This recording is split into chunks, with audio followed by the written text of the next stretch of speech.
Hello everybody, this is Kip Monty, and in this video I'll be going over the basics of farming in Black Desert Online. Okay, so the first thing you need to know in farming is how do you start your own farm. To start a farm you need a fence. There's a noob quest you can do to get a small fence for a farm, but most of the time if you're going to be doing anything more than one tiny crop, you're going to need to rent a fence. You rent a fence using your contribution points up here. Same thing as investing in a node. You use it. When you return that fence, you get your contribution points back. So I've come to this guy. It's got rent plain fence here. The major cities have these guys. Some of the smaller cities have them. Certain farms have them.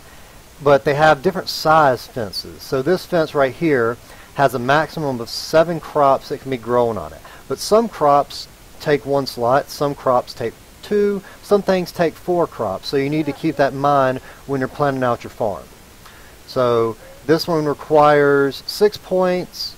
I have 7 total, and this will give me 7 slots. So I get basically 1 more slot than I'm using contribution points. Not too bad of a deal as far as the fences go.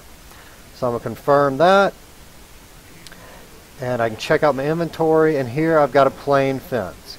So now I'm going to need to go set it down somewhere. Alright, so I transferred my fence over to this character, and now I'm going to try and find a place to put it. There are several things you want to consider when placing your fence. The one I consider most is proximity to where my character is going to be so that I can get back and forth a lot. However, at launch I'll probably have an alt that does nothing but farming. That way I can leave them logged out at the farm, switch over when I need to, pop back on my main character without having to run back and forth. A lot of people do this. Occasionally your farm will get attacked by crows, so you need to log over to it and save your farm or whatever. So proximity to where your main character is going to be might not be as big of an issue. A couple of tabs up here at the top of the map are groundwater, temperature information, and humidity. I'm not going to go into a lot of detail into this. 1, because I don't know a ton about it, and 2, it doesn't seem to be just excruciatingly important at this point in time when I'm just getting a farm started. Now if I was doing high production and things like that, I'd want to learn a lot more about it. As you can see, some areas of the map have this darker blue. That's where it's holding a lot of water. It's cool in this game, you can actually see where it's raining, and from time to time it'll be raining on different locations. It's like over here, I don't know how well you're going to be able to see on the stream here in the video, but it's actually raining over this area. So that area is accumulating groundwater right now. Incidentally, some tasks you can't do while it's raining somewhere. If you go to processing and you want to dry some fish in the sun, if it's raining or if it's nighttime, you can't dry fish. So just a little side note. Alright, so where I'm going to put my fence, I've got some other fences here. I know this is a decent area. A lot of other people have fences here, so it can't be too bad. The cool thing about this game is you don't have to worry if someone else has a fence where you want to put yours, because it's all phased. So all these fences here, they can be one person's plot on top of the other. This one right here and these 2 are mine. So when I walk onto mine, the other fences that are in this area phase out. If I run over here, there should be one that pops up right here. I know somebody has one right here. It's not rendering right now, but that's because I've stepped on my fences recently, so the other ones go away, because there's actually some fences that overlap mine, but it doesn't bother me. So alright, so I've got 3 fences. This one here is the basic one I got from the quest, and I can only put 1 slot here. So I have a sunflower seed here. You can see in the yellow writing there it says 1 space. It'll be different in our version because this is just a rough translation, but 1 space is what a sunflower seed takes. So that's all I can put right here is a 1 space item. This haystack takes 4 spaces, so I couldn't even put that on here. I've got 1 of 1 used, and that's all I've got room for right here. This is a 4x4 I rented from somewhere. It's got 4 spaces. I've got my haystack here. That's all it has room for. And then over here, this is a 10 slotter, and I'm using all 10 of those. I've got grapes. Those take up 2. Sunflowers take up 1. And this water thing right here is taking up 1 as well. This water thing is something that can be crafted, and it helps maintain your water level, so it's not as big of a deal when you're looking at the groundwater if you have one of those. Those can be crafted at a carpentry workshop, waterway right here. You can also craft scarecrows to keep those nasty birds away.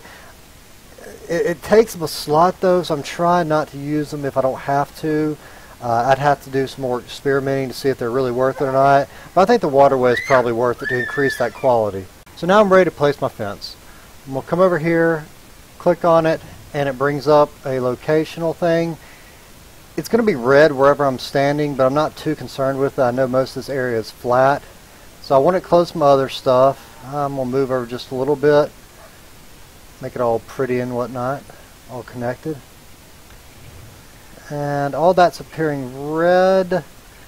Not sure entirely why. That's a lot of blue over there. I'll put it right there. Alright, he's placing it.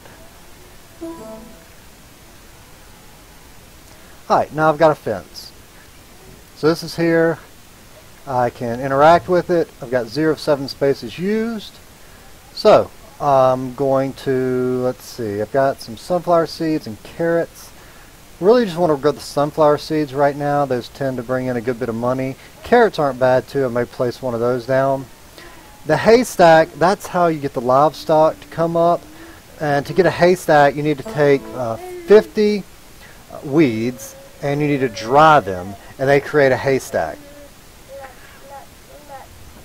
Right, so to place something, I just click on it, move it wherever I want, plop it down, boom, it's there. So 0% done. Alright, now I'm going to show you a little bit about breeding. So you start off with basic crap quality seeds. And the idea is to breed them so you get the better special quality seeds. The reason is, if I get these special sunflower seeds, then I can get special sunflowers. And the way it works is, if you're looking at a recipe and it requires 5 of an item, let's say 5 of something a sunflower can be used for, and I have a blue quality sunflower, I only need 1 blue quality sunflower, the special sunflower. I think the ratio white is 1, green is 3, blue is 5. So if I had the green quality, that would count as 3 white items. So you can definitely cut down on the amount you need with those special ones. So the way you get them is, once this gets up to, you can start harvesting at 100%, but best results are at 120%. As you can see here, it's got harvest. I can use T to harvest, or I can press F1 to do plant breeding. And what that's going to do, rather than harvesting it, I'm going to try and harvest a seed. Now there's also some extra output things you can get, like in cooking and alchemy, but mainly you're going to get seeds. So I get the blue seed because I was harvesting from a blue plant. I have a chance of getting 1, 2, 3, I don't know if it goes any higher than 3, of those seeds. So what I'm hoping will happen is I'll hit a couple of 2s or 3s. That way some of them I can harvest for the crops, some of them I can harvest for just the seed. That way I can keep replanting those blue seeds. The way I got the blue seeds originally, so I got 2 right there, so I'll be able to harvest at least one of these guys. I'll harvest this one.